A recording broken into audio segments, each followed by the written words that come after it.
빌리지 온라인 예배에 오신 여러분을 환영합니다. 처음 오신 분과 다시 참여하게 되신 모든 분들을 환영합니다. 이메일 소식지에 등록하시기를 권해드립니다. 매주 업데이트된 교회 소식을 받아보실 수 있으며 현재 사순절 40일 기도가 진행 중입니다. 빌리지 성도님들이 직접 말씀과 기도문을 올리십니다.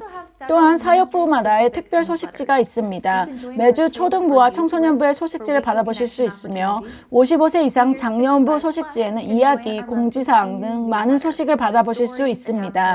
온라인을 통해 다양하게 연결될 수 있는 방법들이 있습니다. info@villagebeaverton.com으로 이메일 주시기 바랍니다.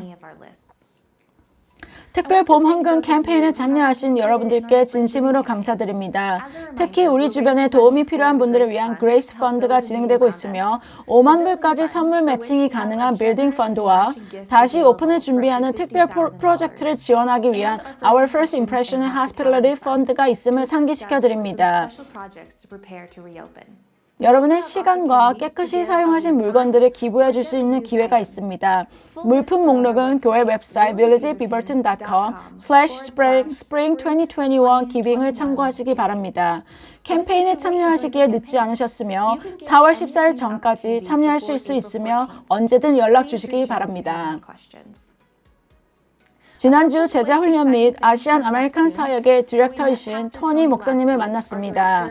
4월 11일부터 토니 목사님께서 침례 준비 강좌를 시작하십니다. 이 과정은 예수님 안에서의 헌신과 새로운 삶, 신앙과 믿음에 관한 역동적인 사준간의 과정입니다. 등록을 원하시거나 궁금하신 점이 있으면 tony@villagebeaverton.com으로 연락 주시기 바랍니다. 북클럽 소식이 있습니다. 빌리지 성도이신 루디 카르카스가 이끄는 The Uncommon Ground Study 그룹입니다. 교재는 범상치 않은 근거, 다름의 세상에서 믿음으로 살아가기라는 책을 가지고 6주간의 토론 과정입니다. 이 책은 우리 교회가 다문화적이며 화목적 교회로 성장해가는 비전을 확장시켜 주리라 믿습니다. 정보를 원하신다면 알림판을 확인해 보시기 바랍니다. 4월 11일부터 5월 16일까지 매주 주일 저녁 줌으로 이루어집니다. 더 많은 정보를 위해 리더인 루디 가라스코에게 연락 주시기 바랍니다. 3월 29일부터 4월 2일까지 성령 강림주 동안 영적 여행을 떠날 수 있는 기회를 드릴 수 있어 기쁩니다. 예배당은 예수님의 십자가에 못 박히시기까지 이어지는 사건에 따라 가도록 여러 스테이션을 제공합니다. 영적 여행을 위해 꼭 등록하시기 바랍니다. 마지막으로 커뮤니티 가든입니다. 단지 가드닝의 기회가 아니라 공동체의 일원이 될 수 있는 기회입니다. 정원 베드는 20불이며 아는 분과 공동 사용 가능합니다. 모든 유기농 베드를 최대 3개까지 예약 가능합니다. 모든 가드닝 체험을 환영합니다. 자세한 내용 아시려면 댄과 수자나에게 연락 주시기 바랍니다. 마지막으로 양초를 함께 켤 때입니다. 이것은 우리가 육체적으로 멀리 떨어져 있지만 함께 한다는 소망의 상징이며 우리가 예배하는 곳 어디에서나 그리스도께서 우리와 함께 하신다는 상징입니다. 함께 촛불을 켜주시기 바랍니다.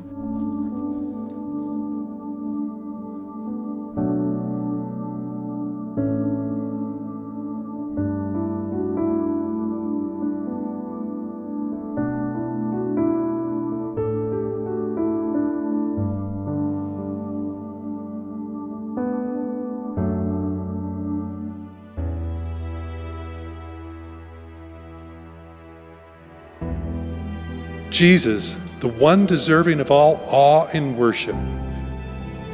You who bravely shared the scriptures against all norms, we praise you. You who obediently preached the good news to the poor, we praise you. You who proclaimed freedom to the captives and recovery of sight to the blind, we praise you. You who set the oppressed free, we praise you. Jesus, you who were God sent to proclaim the year of the Lord's favor. It is because of you, Son of God, why we shout all honor and praise. It is because of you that we live.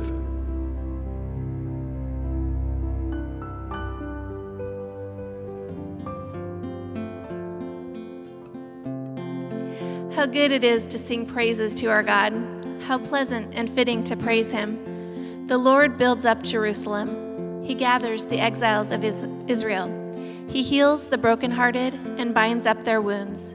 Sing to the Lord with thanksgiving. Make music to our God on the harp.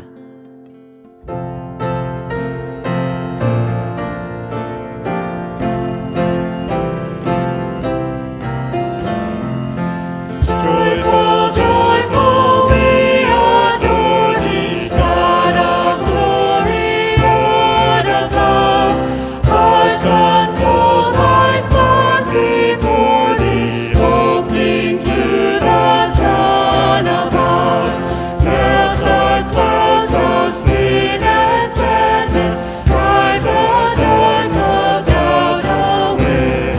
Giver of immortal gladness, fill us with the light of day. All thy works rejoice around thee, earth and heaven reflect thy rays. Stars and angels sing around thee, center of unbroken praise. Field and forest, vale and mountain, flowery meadow, flashing sea, chanting bird and flowing fountain, call us to rejoice in thee. Thou art giving and forgiving, ever blessing, ever blessed, wellspring of the joy of living, ocean depth of happy rest. Thou art Father, Christ our brother, all who live in love are thine. Teach us how to love each other, lift us to the joy divine. Mortals join the happy chorus, which the morning stars began. Father love is reigning o'er us, brother love binds man to man. Ever singing, march we onward, victors in the midst of strife. Joyful music leads us onward in the triumph song of life. Now to our God and Father be the glory forever and ever. Amen. Amen.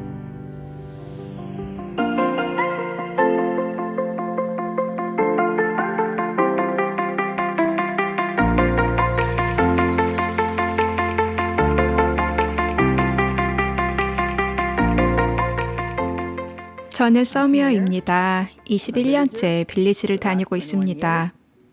저는 오늘 저의 소박한 이야기를 여러분과 함께 나누려고 합니다. 어떻게 예수님을 알게 되었는가 하는 이야기인데요. 제가 4살 때 레바논의 산에서 저희 어머니가 기도하시며 저를 크리스찬 학교에 보내기로 결정하셨습니다. 저희가 사는 곳은 크리스찬이 많은 공동체가 아니었는데도 불구하고 어머니는 오직 예수님 때문에 저를 크리스찬 학교에 보내기로 결정하셨습니다. 그래서 그때부터 그 학교에 다니기 시작했는데요. 저는 학교 가는 것이 즐겁거나 행복하지 않았습니다. 왜냐하면 어머니랑 떨어져 있어야 하니까요. 그리고 제가 기억나는 것은 부활절 시즌이었는데요. 일반적으로 중동이나 레바논에서는 우리가 크리스마스를 기념하는 것보다 더 크게 부활절을 기념합니다. 예수님이 그 지역에서 태어나셨기 때문이겠죠. 그래서 큰 행렬이 있고 노래하고 찬양하며 또 어린 아이들에게는 중요한 음식도 많이 있었습니다. 그리고 제가 기억하는 것은 저희 반에 어떤 친구가 지금은 이름도 생각나지 않고 어디에 사는지도 모르는데 그 선하신 하나님이 계셨죠. 그 친구가 저에게 예수님 사진을 주었습니다. 그 예수님 사진은 긴 머리와 수염이 있었는데요. 저에게 매우 인상적이었고 그리고 그 사진을 보고 정말 사랑에 빠졌습니다. 봄날이었는데요. 어머니에게 이 사진을 보여드리고 싶은 마음이 간절했습니다. 그 사진에 대해 아는 것은 이분이 학교에서 배우고 들었던 예수님이라는 사실뿐이었습니다. 학교에서 집으로 달려갔고 학교랑 집은 멀지 않았는데 집에 도착하니 어머니가 그날따라 집에 안 계셨습니다. 그런데 저는 이 사진을 어머니한테 보여줄 생각에 흥분해서 제가 자세하게 이야기는 못하겠지만 어떻게 해가지고 집으로 들어갔습니다. 그게 첫 번째 안 좋은 행동이었지만 그때는 정말 예수님 사진만 보였고 그리고 이 사진을 우리 어머니가 보실 수 있게 집안 중간 어딘가에 놓아두고 싶은 생각뿐이었습니다. 그 봄날에 어머니가 안 계신 집에 제가 문을 어떻게 해서 집 안으로 들어갔고 그리고 현관을 나가 앞마당에 있는 그 야생꽃들이 많았는데 그 꽃을 따서 집에 들어갔습니다. 당시 저희 집 중간에 텔레비전은 없고 비싼 라디오가 있었는데 그 옆에 어머니가 바로 보실 수 있도록 예수님 사진을 놓아두고 꽃을 꽃병에 꽂아 또 그 옆에 두었습니다. 그리고 우리가 지금 교회에서 하는 것처럼 촛불을 켜야겠다고 생각해서 초를 찾아 옆에 두고 또 어떻게 성냥을 찾아서 성냥을 키려고 하였습니다. 성냥을 키려고 하는 순간에 저희 어머니가 집에 들어오셨습니다. 당연히 다른 건 눈에 들어오지 않고 성냥을 갖고 노는 저만 보셨지요. 저희 두 번째 실수였지요. 저는 어머니를 보며 엄마 이걸 보세요.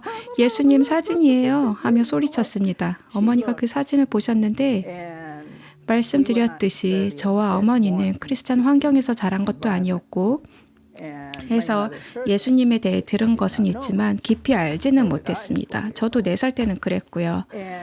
어머니는 제가 성냥을 들고 있는 것을 바라보시며 사진에 가까이 가셨고 예수님 사진을 보셨습니다. 예수님 사진을 알아보시고 예수님이 너를 구해주셨다 말씀하셨습니다. 문을 따고 들어온 것과 성냥 킨 걸로 매 맞는 저를 구해주셨다는 의미셨지만 그때 저와 어머니가 몰랐던 것은 예수님께서 저를 그때도 구해주셨고 그 이후에도 계속 저를 구원해 주셨다는 것입니다. 안타깝게 작년 7월에 98세로 저희 어머니는 돌아가셨지만 저에게 처음으로 예수님을 알려주셨던 분이셨습니다.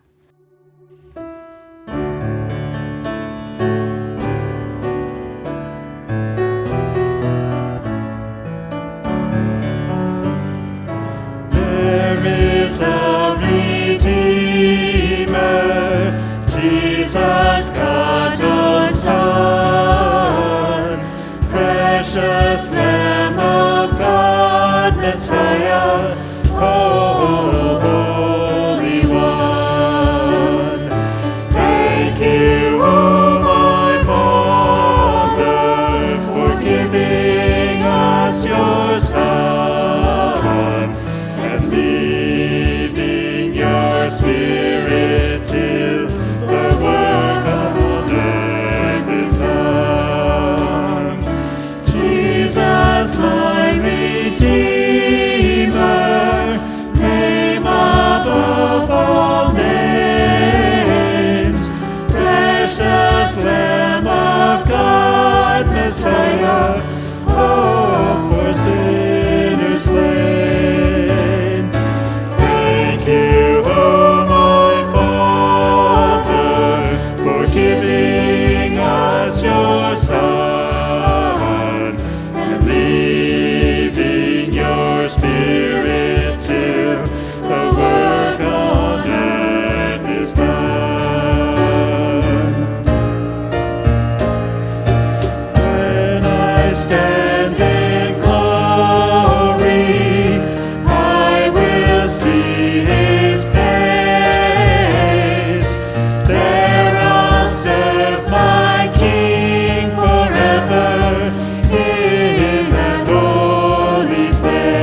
Friends, we want to take a moment today to pray.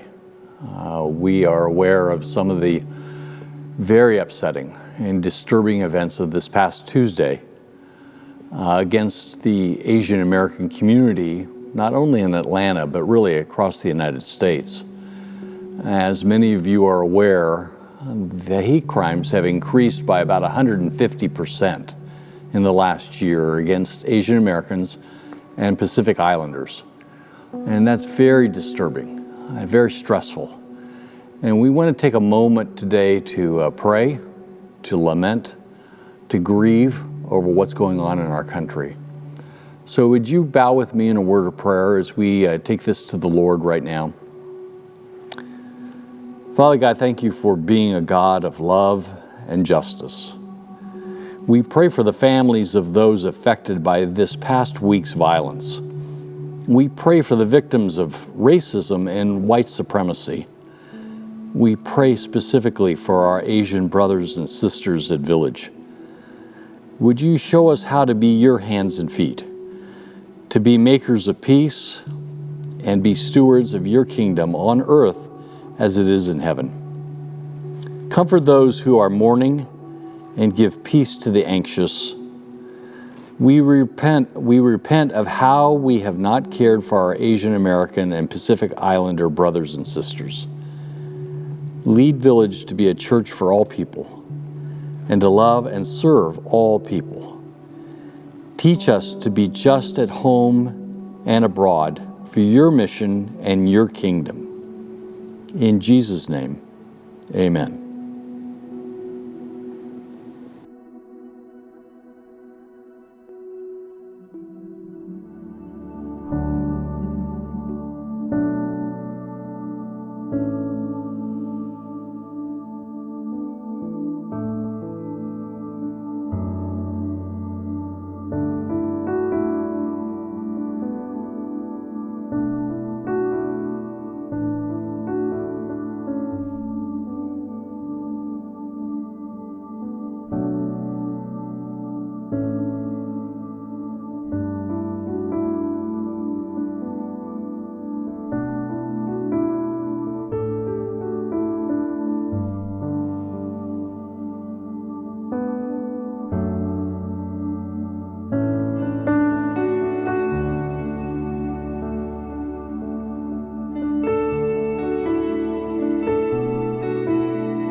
Luke 4:14 through 21.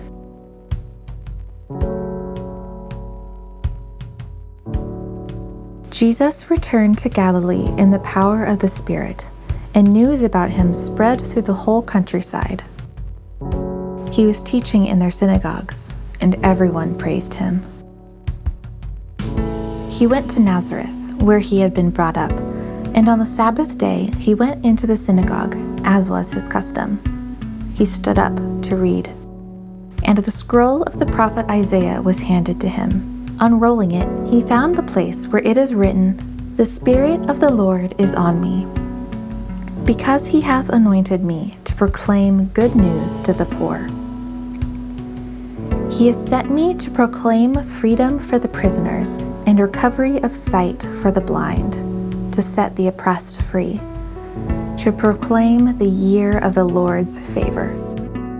Then he rolled up the scroll, gave it back to the attendant, and sat down. The eyes of everyone in the synagogue were fastened on him. He began by saying to them, "Today, this scripture is fulfilled in your hearing."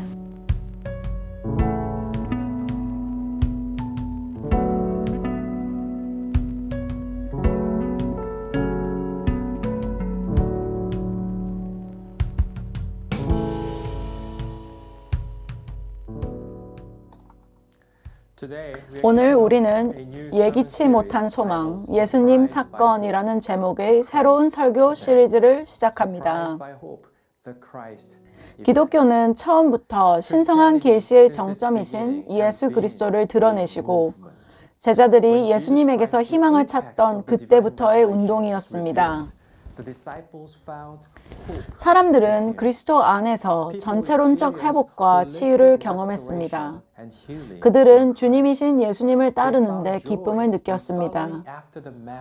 비록 고통과 박해, 심지어 순교도 예견되었지만 제자들이 예수님을 그들의 주인으로 고백하고 그의 발자취를 따르는 것을 막을 수 없었습니다.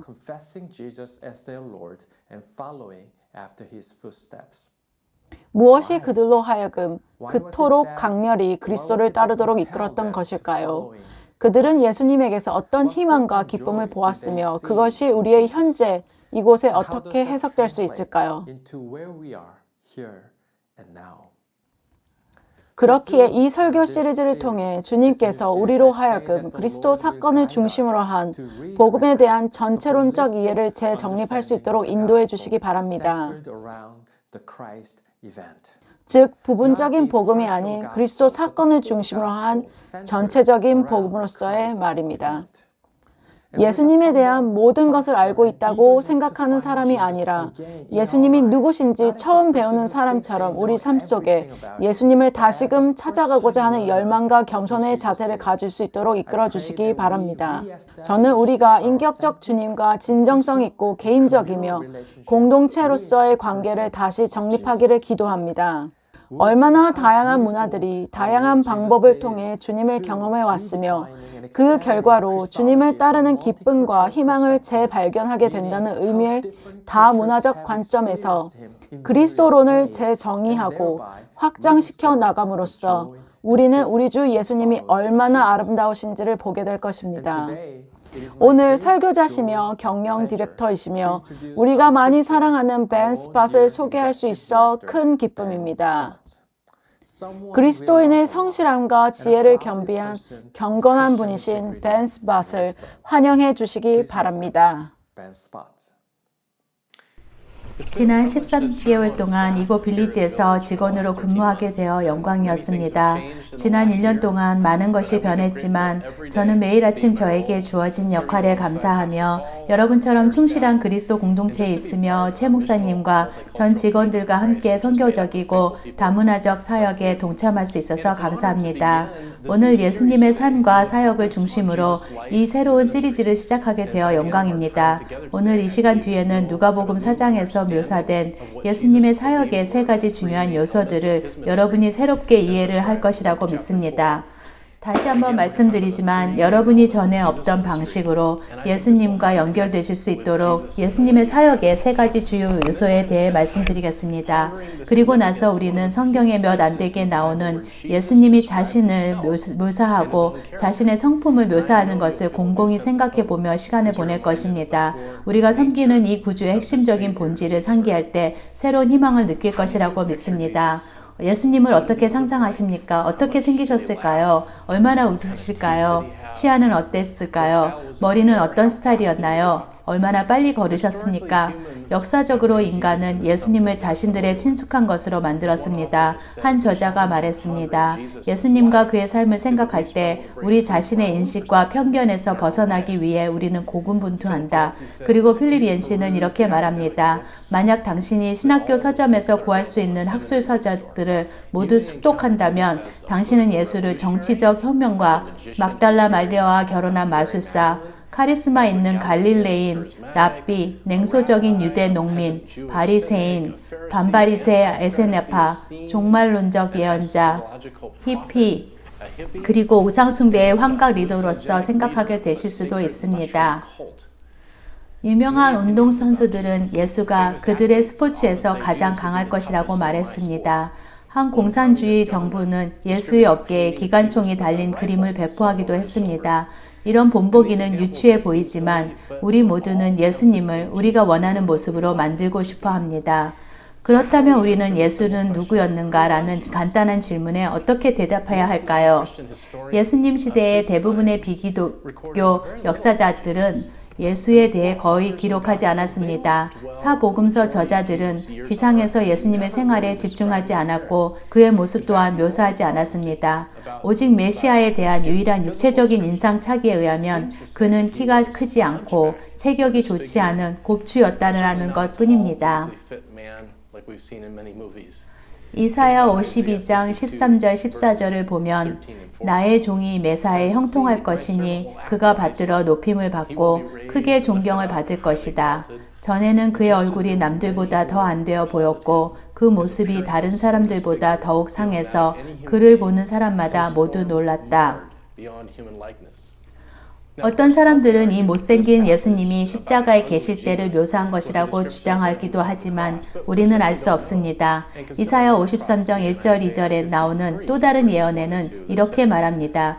우리가 들은 것을 누가 믿었느냐? 주님의 능력이 누구에게 나타났느냐? 그는 주님 앞에서 마치 연한 순과 같이 마른 땅에서 나온 썩과 같이 자라서 그에게는 고운 모양도 없고 훌륭한 풍채도 없으니 우리가 보기에 흠모할 만한 아름다운 모습이 없다. 예수님이 아버지와 함께 어떤 일을 하셨는지조차 분명하지 않습니다.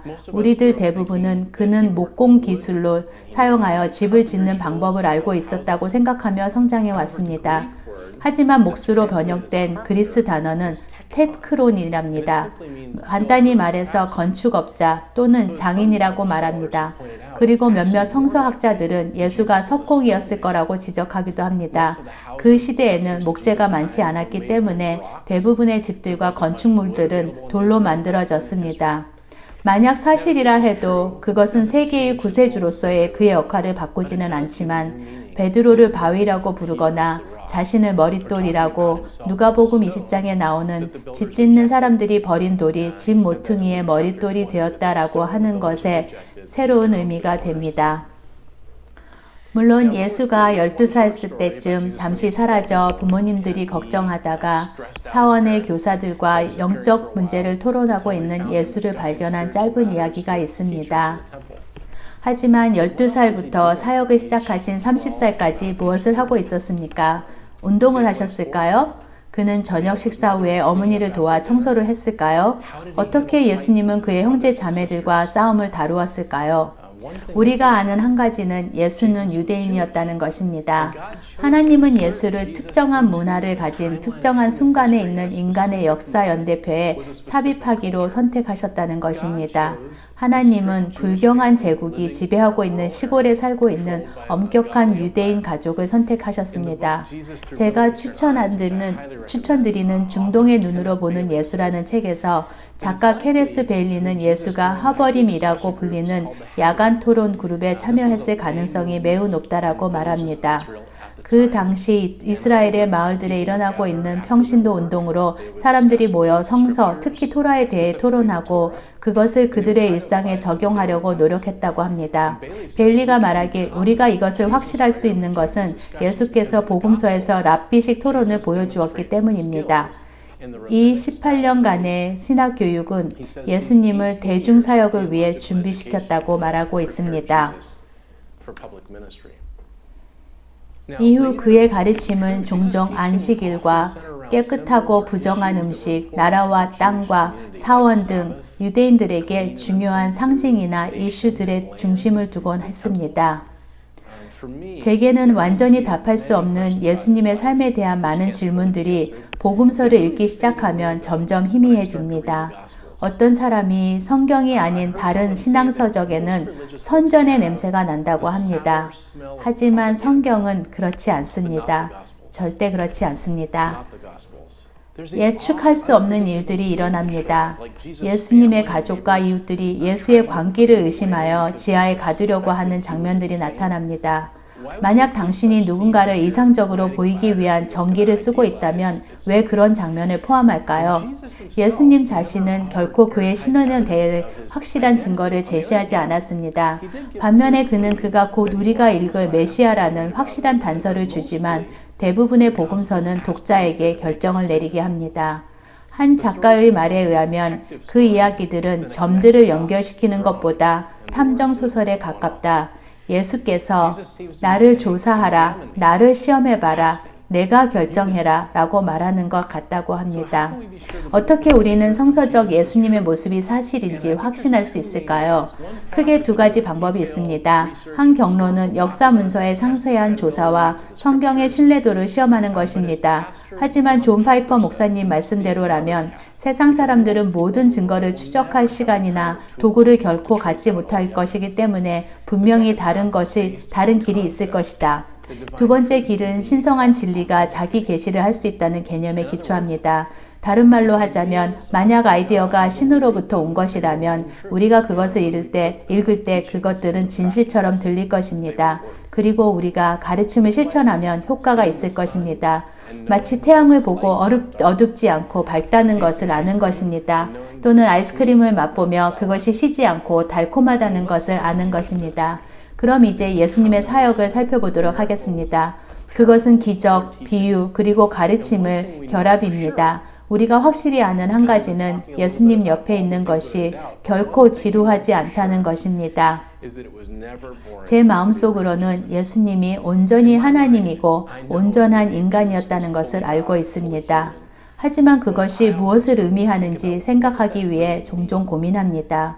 우리처럼 기독교 환경에서 자란 많은 사람들은 예수를 차분하고 멋지고 신성한 존재로 보는 것에 기댈 수 있으며 신으로 상상하기도 합니다. 그러나 복음서의 예수는 분명히 인간의 모습이십니다.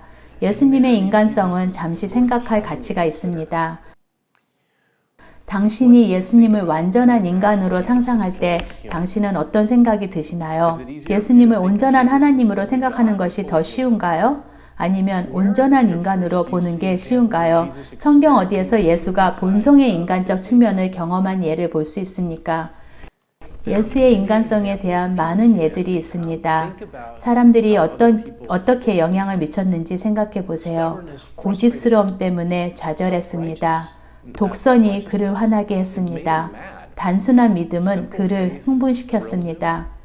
이번 주에 예수님에 관한 많은 이야기를 다시 읽으면서 저는 내가 결코 알지 못하는 예수라는 책을 쓴 필립 앤시의 말에 동의했습니다.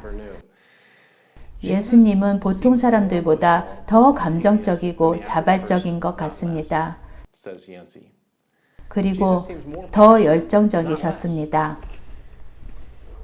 제자들을 흥미롭고 혼란스럽지만 결코 지루하지 않게 만든 예수님의 사역의 양명성에 대해 생각해 보십시오. 그는 모세가 기록한 율법에 순종하도록 격려했지만 법을 어기는 것으로 유명하기도 했습니다. 그는 인생에서 나쁜 선택을 한 부자와 여자에 대한 자신의 견해를 분명히 가르쳤지만 두 종류의 사람들과 어울렸습니다. 많은 날들 그는 수많은 기적을 행했지만 다른 날에는 사람들의 믿음이 부족하여 그럴 수 없다고 말하기도 했습니다. 어느 날 그는 재림에 대해 자세히 말했다가 그날이 언제 올지 모른다고 말했습니다. 예수님은 지루하지 않고 예측할 수 없었습니다.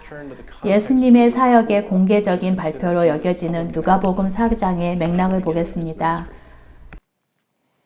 예수께서 사역을 시작한 해는 독특했습니다. 그 당시 대부분의 사람들은 농업을 했습니다. 그 해는 유대인 안식년이었기 때문에 농부들과 포도밭의 일꾼들은 침례 요한, 예수님, 그리고 다른 가르침에 자유롭게 참석할 수 있었습니다. 그 해는 7년차이고 그 해 동안 토지 소유자들은 농작물을 심지 않았습니다. 어부는 그들의 일을 계속했지만 전국에 걸쳐 기적을 행하는 예언자들의 말이 휩쓸 때 그들은 그들의 그물을 떠났습니다. 예수님의 가르침을 듣기 위해 수천 명들과 함께 예수님께 그리고 세례 요한께 다가왔습니다. 누가복음 4장을 보면 요한의 세례를 받고 한동안 광야에 들어가서 계시다가 가버나움이라는 마을에서 치유와 같은 많은 기적을 행한 후 나사렛에 나타나시는 예수님을 볼 수 있습니다. 누가복음 4장 16절에서 21절에서 우리는 다음을 읽고 성경을 읽기 전후에 그가 하는 일에 대한 설명이 어떻게 유사한지 주목하시기 바랍니다. 예수께서는 자기가 자라나신 나사렛에 오셔서 늘 하시던 대로 안식일에 회당에 들어가셨다. 그는 성경을 읽으려고 일어서서 예언자 이사야의 두루마리를 건네받아서 그것을 펴시고 이런 말씀이 있는 데를 찾으셨다. 주님의 영이 내게 내리셨다. 주님께서 내게 기름을 부으셔서 가난한 사람에게 기쁜 소식을 전하게 하셨다. 주님께서 나를 보내셔서 포로된 사람들에게 해방을 선포하고 눈먼 사람들에게 눈뜸을 선포하고 억눌린 사람들을 풀어주고 주님의 은혜의 해를 선포하게 하셨다. 예수께서는 두루마리를 말아서 시중드는 사람에게 되돌려 주시고 앉으셨다. 회당에 있는 모든 사람의 눈은 예수께 쏠렸다. 예수께서 그들에게 말씀하셨다. 이 성경 말씀이 너희가 듣는 가운데서 오늘 이루어졌다.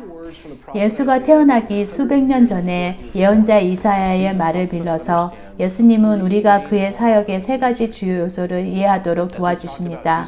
아까 말씀드린 것처럼 예수님은 유대인이었고 누가는 고전적인 문체로 이것을 썼습니다. 누가가 어떻게 주요 행동 사이에 주요 아이디어를 끼워 넣었는지 주목하십시오. 예수님의 가르침 앞에 나오는 구절은 다음과 같습니다. 그는 회당에 있다가 서서 두루마리를 받고 그것을 폈다. 그 뒤에 누가는 똑같은 네 가지 행동을 기록하였습니다. 예수께서는 두루마리를 마르시고 두루마리를 되돌려 주셨다. 그리고 뒤로 돌아 앉아서 회당에 있었다. 이 내용은 두 행동 세트 사이에 있는 아이디어의 중요성을 가리킵니다. 이 중심 부분에서 예수는 이사야의 한 구절에서 단순히 인용하지 않습니다. 그는 실제로 한 구절을 추가하고 어떤 것은 삭제했습니다. 그리고 이 해석 때문에 그가 그것을 자신에게 적용했다는 사실 때문에 군중들은 격분하고 있습니다. 첫째로 이사야 61절의 구절이 대부분이지만 이사야 58장 6절에서 온 포로된 사람들에게 해방을 선포하고를 추가하십니다. 유대인들은 스스로를 억압받는 피난민으로 보았고 그들은 여전히 정착하고 있었지만 로마가 집권한 이래로 그들의 조국은 있으나 진정으로 귀국한 것은 아니었기 때문에 환영받을 만한 말이었습니다. 다음으로 예수께서 빠뜨렸던 것을 주목해 보십시오. 그의 고향은 매우 민족주의적이었을 것입니다. 역사가들에게 따르면 나사렛은 예수가 태어나기 200년 전에 형성되었을 것이라고 합니다. 그것은 로마로부터 그 땅을 점점 더 많은 유대인들에게 다시 채집하여 되돌려 놓으려는 노력의 일환으로 설립되었다고 합니다. 그들의 국민들이 다시 통제되고 로마인과 다른 사람들을 그들의 노예로 갖기를 갈망했습니다. 그러나 예수께서는 멈추시고 이사야 61절 2절의 두 번째 부분을 읽지 않으십니다. 그 말씀은 하나님의 복수하는 날이 다가오고 있습니다. 대신 그는 인종이나 문화에 관계없이 타인에 대한 사랑과 관심을 중심으로 한 세 가지 사역에 초점을 유지하는 것 같습니다. 다른 사람들에게 주님의 은혜를 베푸는 이야기로 끝을 맺습니다. 청취자들은 아마도 언젠가 그들의 민족이 승리하고 복수할 수 있을 것이라는 것을 상기하기를 고대하고 있었을 것입니다. 하지만 예수님이 자신과 사역에 대해 강조한 건 그게 아니었습니다. 우리의 영어 성경 번역은 군중들의 반응을 약간 혼란스럽게 합니다. 대부분의 번역은 처음에는 그가 말한 것을 좋아했던 것으로 보입니다. 22절에 사람들은 모두 감탄하고 그의 입에서 나오는 그 은혜로운 말씀에 놀라서 라고 합니다. 하지만 여기 있는 그리스 단어들은 단순히 그들이 그를 목격했다라고 말하고 그것은 사실 그를 지지하는지 아니면 그를 반대하는지 불투명합니다. 다시 말해서 나머지 구절들을 비추어 볼 때 이 구절은 단지 그들이 그를 들었다고 말하는 것 같습니다. 그리고 그들은 그가 방금 준 익숙한 구절을 이상하게 읽는 것에 비추어 그가 동네 가족의 아들이라는 사실에 대해 논평했습니다. 다음 구절에서 예수는 분명히 이사야의 예언을 자기에게 적용하여 무리가 화가 나서 그를 죽이려고 합니다. 예수님의 응답으로 넘어가기 전에 예수님께서 이사야서에서 자신의 사역을 묘사하시기 위해 택하신 구절을 자세히 살펴보겠습니다. 5가지 리스트의 구조가 패턴으로 보입니다. 학자들은 첫 구절과 마지막 구절이 비슷하다고 지적합니다. 연결되어 있지요. 두 번째 구절과 네 번째 문구가 또 비슷합니다. 서로 연결되었습니다. 그리고 가운데 문구가 있습니다. 첫 구절은 가난한 사람들에게 기쁜 소식을 알린다. 마지막 구절은 주님의 은혜의 해를 선포합니다. 두 번째 구절은 포로된 자들에게 해방을 선포하라고 나를 보냈다.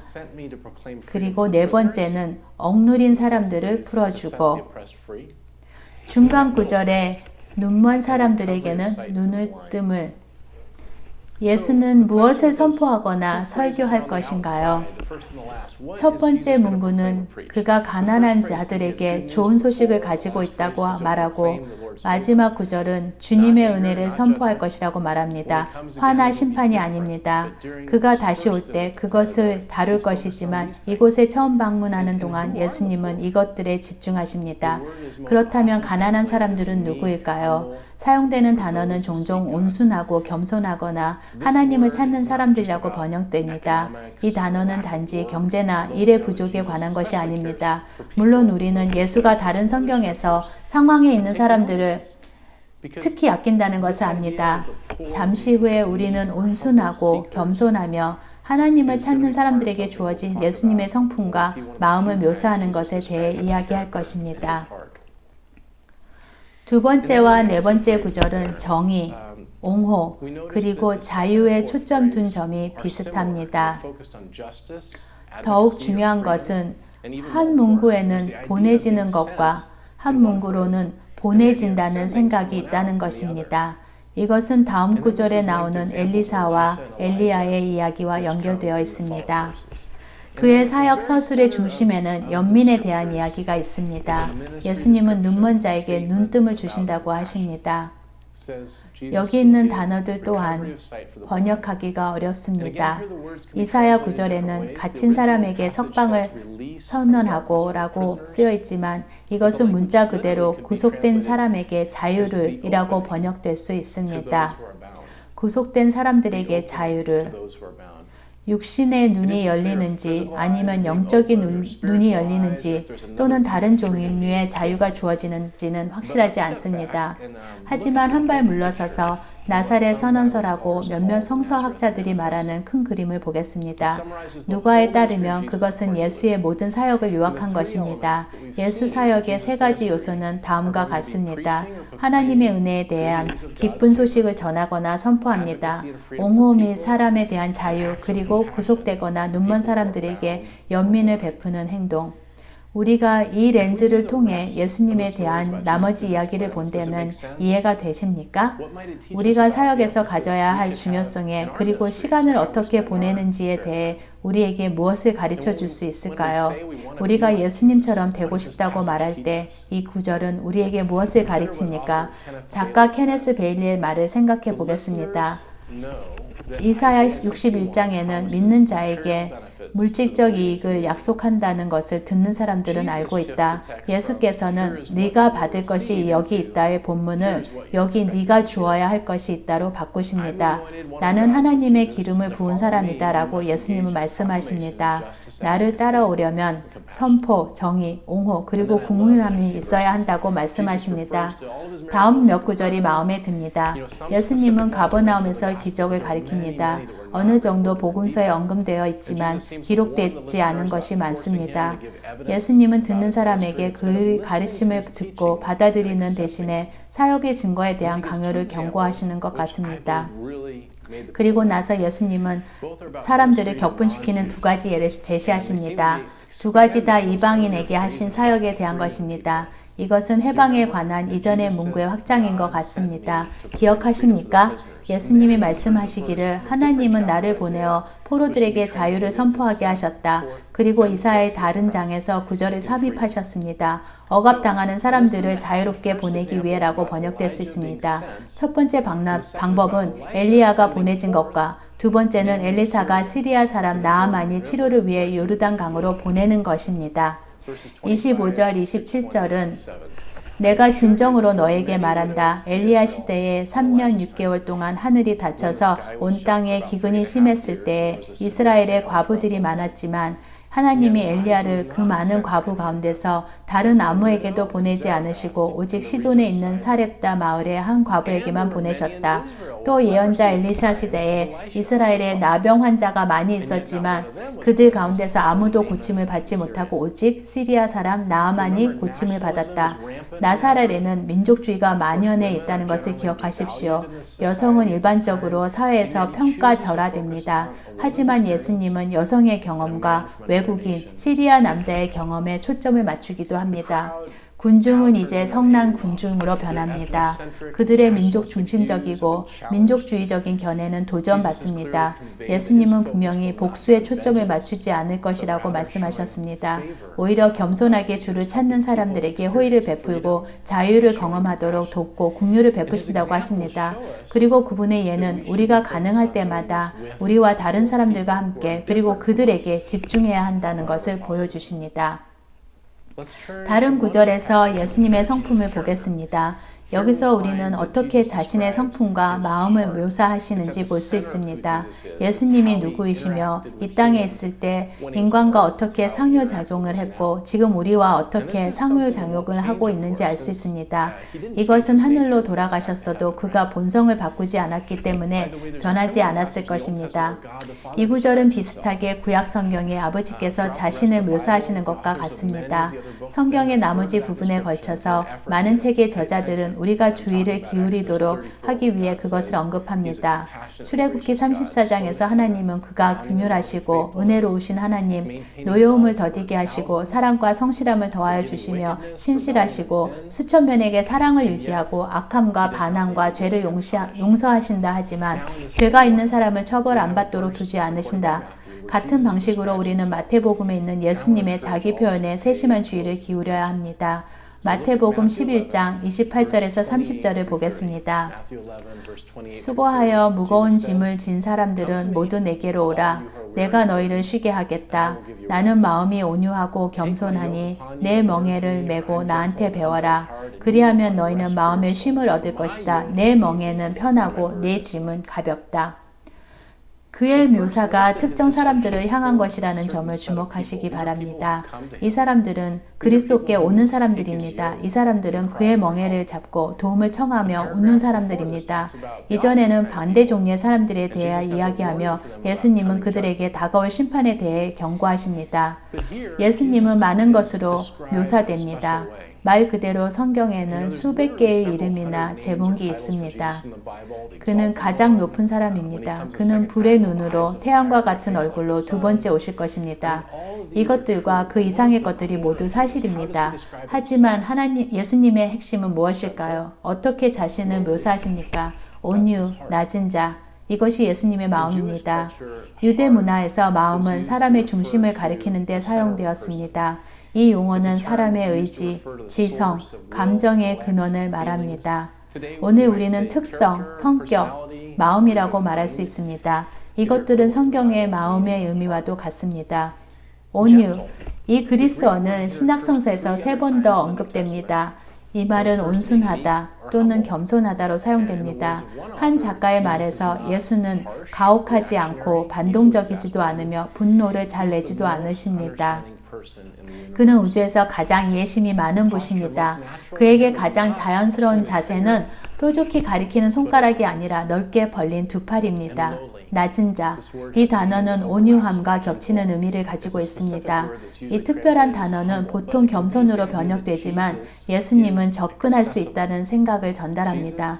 똑같은 저자의 말에 의하면 예수 그리스도의 모든 영광과 눈부신 거룩함, 그의 독특함과 다른 점, 인류 역사상 그 어느 누구도 더 가까이 다가갈 수 없다. 장애를 뛰어넘을 필요도 없습니다. 부담을 덜거나 스스로 챙긴 뒤에 예수님께 나올 필요가 없습니다. 여러분의 부담이 바로 예수님께 올 수 있는 자격입니다. 예수께서는 내가 너를 쉬게 하겠다라고 말씀하십니다. 그것은 선물입니다. 마치 고향 사람들에게 당신이 가져오셨다는 자유와 긍휼처럼 말입니다.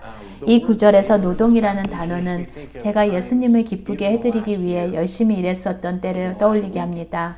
그리고 무거운 짐이라는 단어는 내가 내 외부의 무언가에 짓눌려 있다고 느낀 순간들이 생각납니다. 그러나 예수님은 그의 핵심 성품인 부드러움, 열림, 환대 때문에 휴식을 주고 싶어 하십니다.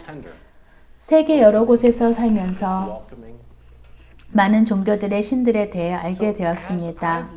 저는 항상 우리에게 무언가를 요구하지 않으시고 우리의 악과 선도 추적하지 않으시는 하나님을 섬긴다는 사실에 감동을 받습니다. 그는 왕자나 성전에 앉아서 우리가 그에게 와서 희생을 치르라고 요구하지 않으십니다. 대신 우리에게 오시는 분입니다. 자신의 온화함이나 겸손함, 그리고 기꺼이 멍에를 같이 함으로써 우리의 여정을 돕겠다는 분이십니다. 두 마리의 소의 머리 둘레의 멍에를 상상해 보십시오. 그것은 나이가 많고 강한 소가 옆에 있는 어린 소를 돕고 안내하도록 합니다. 제가 인도에 살 때 지도자에 관한 책을 읽다가 저는 비샬 망갈와디의 글을 발견하게 되었습니다. 예수님의 사역에 대한 그의 관찰은 다음과 같습니다. 구르돔의 한가운데는 독특한 인물이 서 있습니다. 그는 온 세상에서 활발하며 모든 학자들이 합친 것보다 훨씬 더 큰 명령을 내리신다. 그의 신자들은 그가 항상 그들과 개인적으로 함께 있다고 주장한다. 그는 안내하고 보호하고 그들을 친구처럼 위로하고 그들의 왕으로서 그들의 삶을 다스린다. 그들이 원할 때 어디에 있든지 언제든지 그와 소통할 수 있다라고 주장한다. 그리고 보이지 않는 초월적 차원에 살고 있는 그는 매일 수천 명의 신도가 그에게로 오도록 하고 있다. 일반적으로 그는 그들과 영적으로 만나지만 직접적으로도 만나기도 한다. 그리고 누군가 그와 만날 때마다 그들은 새로운 창조물로 변모한다. 그러면 우리는 예수의 진실에 어떻게 반응할까요? 이번 주에 잠깐 시간을 내서 호의를 베풀고 구속된 자들을 자유롭게 하는데 초점이 맞춰져 있고 긍휼하신 예수님의 이 진리를 단순히 흡수할 수 있을까요? 잠시 멈춰서서 예수님을 찾는 모든 이에게 온유하고 겸손하심에 감사할 수 있을까요? 왜 우리는 이 예수님을 거역하는가요? 그렇다면 우리는 또한 진심으로 그를 찾고 있는지 자문해 볼 필요가 있습니다. 만약 우리가 우리의 최악 상황에서도 주님 앞에 올 수 있을까요? 만약 그분이 정말로 온유하고 겸손하다면 당신의 최악을 가져와도 반응하지 않을 것입니다. 달팽이를 살짝 맞으며 더러워하는 우리 애들과 달리 예수님은 코를 막고 우리를 용납하지 않으십니다. 그분은 우리를 받아들이십니다. 마지막으로 우리의 행동과 태도에서 어떻게 하면 예수님을 더 닮을 수 있을까요? 어느 날 온화하고 겸손한 모습으로 세상을 놀라게 하며 죽을 수 있을까요? 우리는 마치 예수님처럼 민족주의에 초점 맞춘 세계와 역사에 맞서고 하나님의 은혜를 선포하며 우리와 다른 사람들에게 손을 내밀 수 있을까요? 내가 이런 예수님을 섬긴다는 것을 알고 저는 희망과 기쁨으로 가득 차 있습니다. 이번 주에 우리가 이 겸손하신 왕 중의 왕을 따르는 희망에 의해 놀라시기 바랍니다.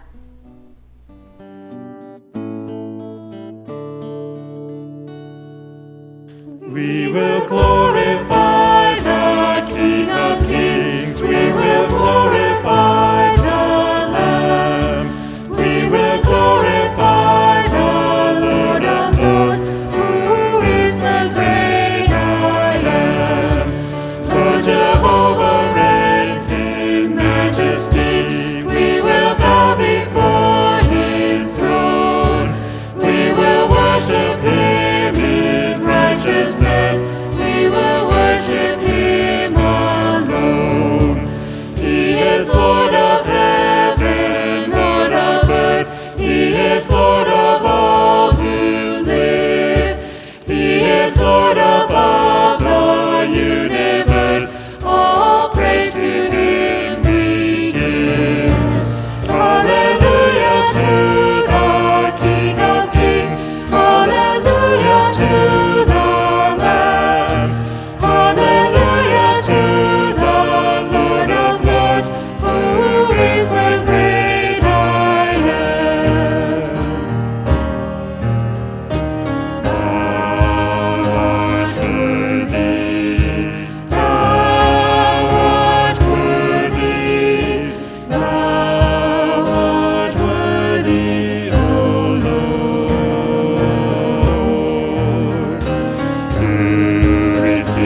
함께 예배해 주셔서 감사드립니다.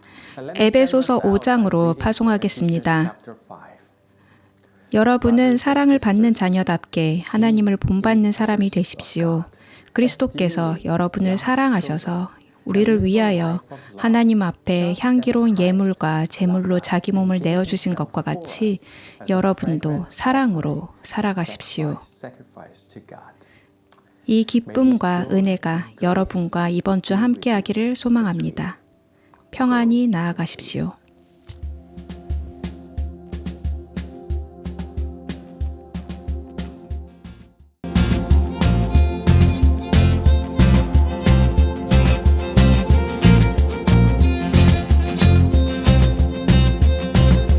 You're not alone if you are lonely. When you feel afraid, you're not the only. We are all the same, in need of mercy, to be forgiven and be free. It's all you got to lean on, but thank God it's all you need. And all the people said amen.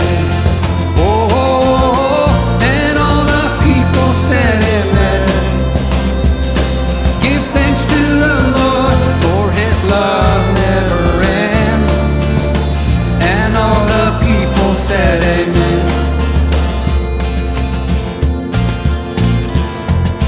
If you're rich or poor, well, it don't matter. We go strong, you know love is what we're after. We're all broken, but we're all in this together. God knows we stumble and fall. He so loved the world, He sent His Son to save us all. And all the people said amen. Oh, and all the people said amen. Give thanks to the Lord, for His love never ends. And all the people said amen. Blessed are the poor in spirit, who are torn apart. Blessed are the persecuted and the pure in heart. Blessed are the people hungry for another start. For theirs is kingdom, the kingdom of God. Let all the people said amen. Oh, and all the people said amen. Give thanks to the Lord, for His love never ends. And all the people